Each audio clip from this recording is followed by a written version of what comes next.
Hello students, welcome to my channel easy learning accounts. आज की इस वीडियो में हम सम इम्पोर्टेंट जर्नल एंट्रीज को देखेंगे जो हमने हमारी लास्ट वीडियो जिसको मैंने न्यूमेरिकल पढ़ाया था बैंकिंग ट्रांजैक्शंस का, उन ट्रांजैक्शन से भी कुछ अलग रूल्स हैं। उसको कैसे अप्लाई करेंगे, वो कैसे होंगे, उनको एक एक करके आज की वीडियो में देखेंगे। मैंने कुछ रूल्स बोर्ड पे लिखे हुए हैं, उसको हम एक एक करके देखते हैं बेटा। सबसे पहला रूल है हमारा गुड्स गिवन एज चैरिटी। मैंने कुछ गुड्स या फिर स्टॉक कह सकते हैं, चैरिटी मतलब दान में दे रखे हैं। याद रखिएगा यहाँ पर मैंने गुड्स सोल्ड नहीं किए हैं, गुड्स मेरे पास से कम हो गए हैं, मतलब मेरे गुड्स कम हो गए हैं तो बाय डिफॉल्ट वो क्रेडिट साइड आएंगे। और क्योंकि मैंने चैरिटी में दे दिया तो according to the nominal rule charity हमारी डेबिट हो जाएगी। तो charity account debit to purchase account. याद रखिएगा, again I am telling you, purchase is reduced but not sold. Purchase कम हो गया है लेकिन बेटा हमने उसको सोल्ड नहीं किया है, इसलिए वो हमारा क्रेडिट साइड आ जाएगा। और क्योंकि हमने एक्सपेंसेस कर दिए हैं, मतलब सॉरी मैंने दान कर दिया है चैरिटी में, तो गुड्स कम हो गए हैं तो मैंने चैरिटी को डेबिट कर दिया। तो charity account debit to purchase account. Clear है? जो ट्रांजैक्शन आज हम सीख रहे हैं ना, ये परचेज की एक्सेप्शन एंट्रीज हैं, जिसमें परचेज हमें क्रेडिट साइड दिखेगा क्योंकि वो सोल्ड नहीं किया है हमने सामान, हमने केवल उसको दिया है, चाहे वो फ्री सैंपल के पॉइंट ऑफ व्यू से हो, चाहे चैरिटी के पॉइंट ऑफ व्यू से, या फिर लॉस हो गया हो थेफ्ट चोरी से, या फिर जल गया हो, कोई भी तरीके का लॉस हो सकता है। सेकेंड पॉइंट देख लेते हैं, distribution of goods at sample. It is also not sale, ये भी एक सेल नहीं है बट पार्ट ऑफ एडवर्टाइजमेंट। जब हम कोई भी चीज फ्री सैंपल में देते हैं तो हमारा इसके पीछे एक ही इंटेंशन होता है, टू मेक द एडवर्टाइजमेंट और आवर गुड्स। तो एंट्री होगी advertisement account debit to purchase account, क्योंकि यहाँ पर हमारे गुड्स कम हो रहे हैं, रिड्यूस हो रहे हैं, तो वो हमारे क्रेडिट साइड आ जाएंगे। Loss of goods by theft और फायर। गुड्स चोरी हो गए हैं या फिर जल गए हैं, कोई भी रीजन क्वेश्चन में आ सकता है। Here also sale is not made, मैंने सोल्ड नहीं किए हैं गुड्स, ओनली लॉस हुआ है मुझे। तो according to the nominal rule loss by theft या फिर फायर भी लिख सकते हैं, according to the question given to purchase account being goods lost by theft और गुड लॉस्ट बाय फायर। अब सवाल ये उठता है, अगर जो हमारे गुड्स लॉस्ट हुए हैं, क्या मैंने इंश्योरेंस कंपनी से उसको इंश्योर करा रखा है? क्या इंश्योर कराने के बाद इंश्योरेंस कंपनी ने पूरा पैसा दे दिया है या फिर इंश्योरेंस कंपनी ने मुझे थोड़ा ही पैसा दिया है? इस केस को भी देख लेते हैं कि इंश्योरेंस कराया है या नहीं, पैसा पूरा मिला है या नहीं मिला, उस केस को भी एक एक करके देख लेते हैं। In case when the goods are insured by insurance company, जो loss by fire हुआ था या loss by theft हुआ था बेटा, अगर हम ये मान के चलें कि मैंने उन गुड्स को इंश्योरेंस कंपनी से इंश्योर करा रखा है, तो एंट्री क्या होगी? इंश्योरेंस कंपनी से अगर मैंने इंश्योर करा रखा है तो एंट्री होगी insurance company account debit to loss by fire. अगर थेफ्ट है तो थेफ्ट आ जाएगा being goods are insured by insurance company. Clear है? एक केस और बनाते हैं, in case when insurance company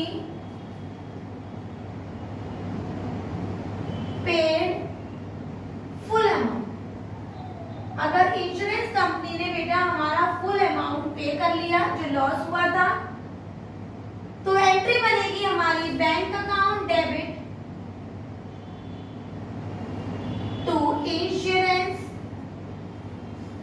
corporation being amount received by insurance company. लेकिन अगर बेटा पूरा पैसा इंश्योरेंस कंपनी ने नहीं दिया हो, फॉर एग्जाम्पल अगर मुझे लॉस 70,000 का हुआ है और इंश्योरेंस कंपनी ने केवल 50,000 दिया है, तो रिमेनिंग कौन देगा? रिमेनिंग हम देंगे। तो एंट्री हो जाएगी if not full amount is given by insurance company, then entry हो जाएगी हमारी बैंक अकाउंट डेबिट जो इंश्योरेंस कंपनी देगी, P&L अकाउंट डेबिट जो हम देंगे टू इंश्योरेंस कॉर्पोरेशन या फिर company, being a part of amount is given by insurance company. अभी मैंने एग्जांपल बताया था कि मेरा पूरा लॉस है बेटा 7,000 का, इंश्योरेंस कंपनी ने दे दिया 5,000 और 2,000 मैंने खुद बियर किया। This is bank account debit, P&L account debit to insurance company. इस तरह से याद रखिएगा, अगर हमने इंश्योरेंस करा रखा है तो एंट्री ये होगी। इंश्योरेंस कंपनी ने पूरा पैसा दे दिया है ऐसा क्वेश्चन कह रहा है तो एंट्री होगी ये वाली, और अगर थोड़ा पैसा इंश्योरेंस कंपनी ने दिया है थोड़ा नहीं दिया है तो एंट्री होगी ये वाली, depend on the case given in the question. इसके अलावा कुछ और भी एंट्रीज हैं। उस नेक्स्ट पॉइंट है बेटा हमारा ड्राइंग्स। हम सब जानते हैं ड्राइंग्स का मतलब होता है anything which is be drawn for the personal use. अभी जो मैंने आपको स्टार्टिंग में सिंपल एंट्री सिखाई थी उसमें मैंने आपको बताया था drawings of cash for the personal use, but यहाँ हम पढ़ रहे हैं withdrawn of the goods for the personal use. अगर मैं अपने ही ऑर्गेनाइजेशन से गुड्स को विड्रॉ करती हूँ फॉर माय पर्सनल यूज, याद रखिएगा यहाँ पर गुड्स सोल्ड नहीं हो रहे हैं तो परचेज क्रेडिट साइड आएगा, परचेज कम हो रहे हैं, गुड्स कम हो रहे हैं लेकिन सोल्ड नहीं हो रहा है, तो एंट्री बनेगी drawings account debit to purchase account, right. The next is, ये आपको बात याद रखनी है, अगर क्वेश्चन हमसे कहता है कि expenditure on installation of machinery, मैंने मशीनरी को इंस्टॉल कराने के लिए कुछ एक्सपेंसेस किए हैं, या फिर कंस्ट्रक्शन ऑफ बिल्डिंग, तो इस तरह के जब कोई एक्सपेंडिचर होते हैं ना तो बेटा इनको हम कैपिटल एक्सपेंडिचर कहते हैं, और इसमें हमेशा रूल होता है कि हम उस एक्सपेंडिचर को नहीं, हम उस एसेट्स को ही डेबिट कर देते हैं। फॉर एग्जांपल अगर मैं यहाँ पर इंस्टॉलेशन ऑफ मशीनरी की बात कर रही हूँ तो एंट्री बन जाएगी machinery account debit to cash account, या फिर कंस्ट्रक्शन ऑफ बिल्डिंग की बात कर रही हूँ तो building account debit to cash account. Construction of building, installation of machinery इस तरह से नहीं दिखाते हैं, उस कंसर्न एसेट्स को ही हम डेबिट कर लेते हैं। They are the expenditure, capital expenditure, so always in such case cash account is debited। तो इस बात को हम भूलेंगे नहीं, मशीनरी की बात कह रहे हैं या कोई भी फिक्स्ड एसेट की बात कह रहे हैं तो कंसर्न एसेट को डेबिट करेंगे। अगर कंस्ट्रक्शन ऑफ बिल्डिंग इस तरह की बात हो रही है तो वहां पर हम बिल्डिंग को डेबिट कर देंगे, right. The next is miscellaneous expenses या फिर सन्ड्री एक्सपेंसेस, वो एक्सपेंसेस जो हमें छोटे मोटे हमारे वो खर्चे हैं जो आइडेंटिफाइड नहीं है उसको हम कहते हैं मिसलेनियस। उसमें सारे ही खर्चे आ जाते हैं जो हमने अब ट्रांजैक्शंस में नहीं बताए हुए हैं, तो उनकी एंट्री बिल्कुल नॉमिनल रूल से सिंपल होगी, मिसलेनियस एक्सपेंसेस या फिर सन्ड्री एक्सपेंसेस अकाउंट डेबिट, जो नाम हमें क्वेश्चन में दे रखा हो टू कैश अकाउंट। तो these are the some important entries which are very necessary for you to understand. इससे बेस्ड जितना भी न्यूमेरिकल पोर्शन है इन एंट्रीज का जो मैंने आपको सिखाया उनको हम अपनी नेक्स्ट वीडियो में सीखेंगे।